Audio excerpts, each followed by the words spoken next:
प्रवासी भारतीय को भारत आंबासाडर भाव दर्शाई प्रधानमंत्री कहिथिले जे आपणमानक जोगु मु विदेश रे गर्व अनुभव करे। गत 10 वर्ष भितर मु बहु विश्व नेतांक सह कथा होला बेले सेमाने आपणमानक प्रशंसा करती। कारण भारतीय माने जेउठाकु जाती सेठाकर समाज सहित जोड़ी हो जाती। यह हेउची सामाजिक मूल्यबोध। प्रति प्रवासी हृदय भारतर स्पंदन रही। मोदी कहिथिले एकविंश शताब्दीर भारत जो बेगरे बढ़ुची ताहा अभूतपूर्व। 10 वर्षरे भारतर 25 कोटी लोक दारिद्र्यरू उपरकू उठिचंती।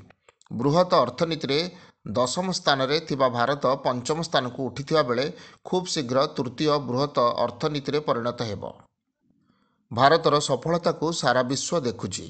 चंद्रयानर सफल यात्रा डिजिटल भारतर सामर्थ्य को विश्वस्तर में स्वीकृति संपर्क में वक्तव्य रखी मोदी कहिथिले जे भारत एवं नवीकरण शक्ति कारीगरी ज्ञान विज्ञान विमान चलाचल मेट्रो नेटवर्क एवं बुलेट ट्रेन सबु क्षेत्र में नुआ उच्चता को जाउछि।